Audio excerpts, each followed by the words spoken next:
Hello, it's Ricardo and welcome to Elite Dangerous.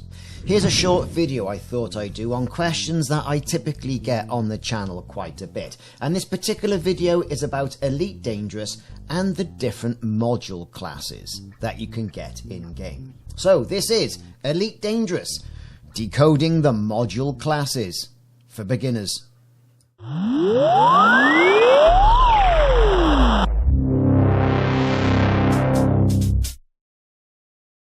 Welcome back, Commanders. So as we know, Elite Dangerous does indeed throw us into a vast open galaxy with but a humble Sidewinder and a universe of possibilities. Now, a key element of success is outfitting your ship, even with that humbled Sidewinder or even an Eagle, let alone when you aspire to get to some of the lofty heights of the Cutter and the Anaconda. Essentially, turning that starter vessel into a machine tailored for your playstyle and desired activities is a must for anyone, no matter what you're doing. Whether it's a new ship that's been released in-game, like the Python Mark II, you have to make it your own. You have to put your own stamp of identity on it. Yes, you can do that with the livery section and different paint packs and weapon colours, but when it comes down to it, it's all about the modules and understanding the classes of the modules. Now, each of the modules come in a tier. Now, these tiers are rated A to E. Now, as you buy a ship, E is the lowest module and A is the highest module, and it offers different balances of advantages and drawbacks. When we think about higher rated modules, these are the modules that are typically rated B to A, and their advantages are more powerful, they're more efficient, and more durable.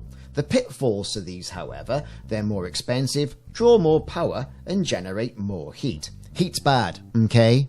Especially when you're fighting the Thargies. The lower rated modules, however, C, D, and then I suppose E, because you can't get much lower than that.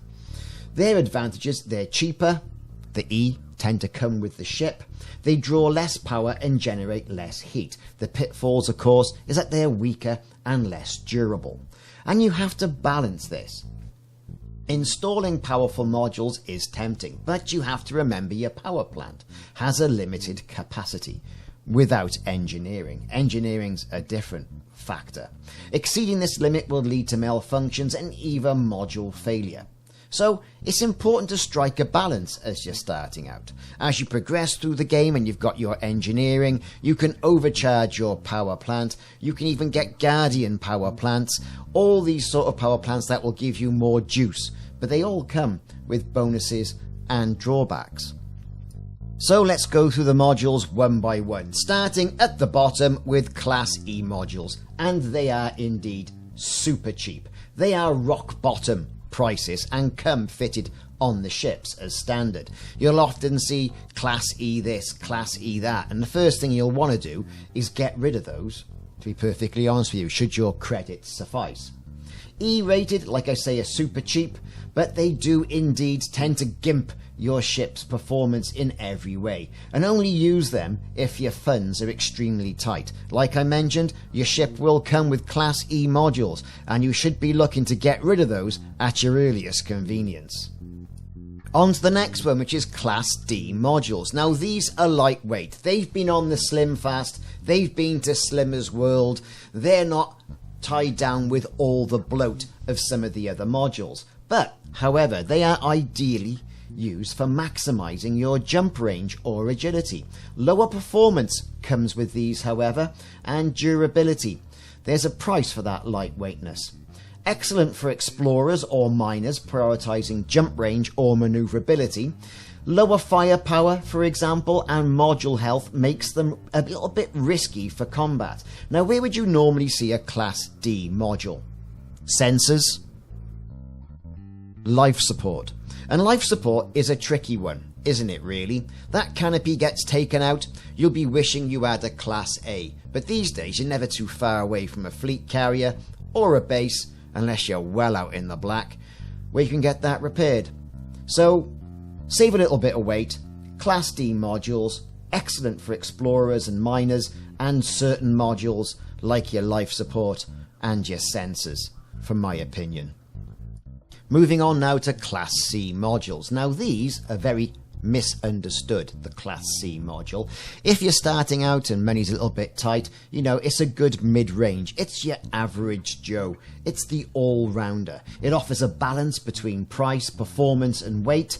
And let's face it, it's a go-to option for most activities, especially when you're starting out.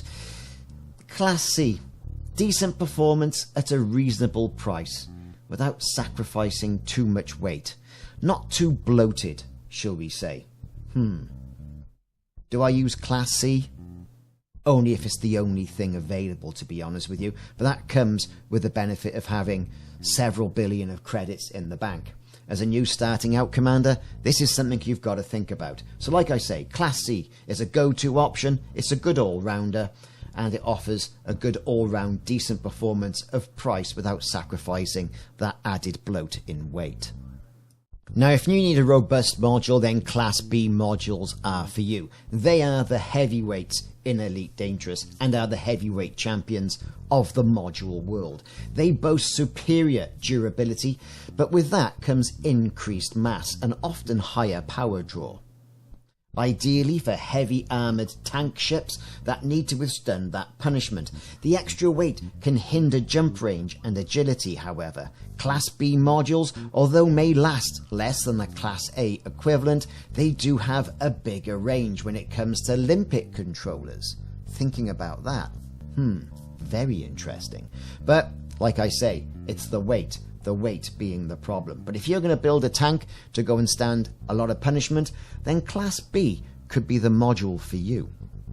This brings us on now to Class A modules, which are top tier, top shelf, the piece de la resistance of the module world. Top of the line performance with obviously the highest cost, power consumption and weight. But if you totally need to have something A-rated, and there could be some commanders out there that do like A-rated, I mean, that will maximize damage per second on weapons, for example. It'll maximize your jump range. However, that hefty price tag could be a bit of a downer. The power draw as well, if you're limited to power on a particular build, perhaps you're limiting your power plant with heat, so you've got thermal spread, you've got low emissions power plant, it's going to knock down how much that power plant can provide. Therefore, having A-rated weapons, A-weighted modules could be the problem for you. And of course, weight. These are the significant drawbacks, but if you want prestige and if you absolutely totally want the best for your ship, then Class A modules are the things for you. So what do I think about this? I've been playing for years and it's very tempting to bang everything in there is A-rated. But you do have to realise that these classes do exist for a reason. And installing powerful modules, although very tempting, you do have a limitation. And that limitation is more often your power plant, as it has a limited capability.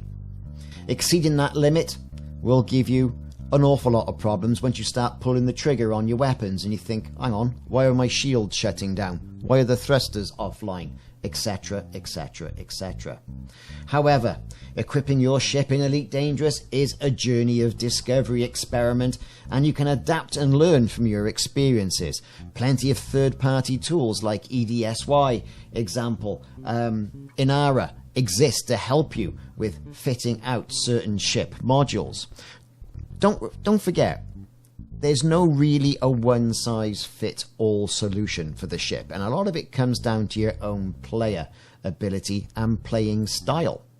The perfect ship does reflect your play style and goals, so it's what's perfect for you, not necessarily what's perfect for everybody else. And where other people's ships builds can act as a guideline, you really should be thinking about making that ship your own.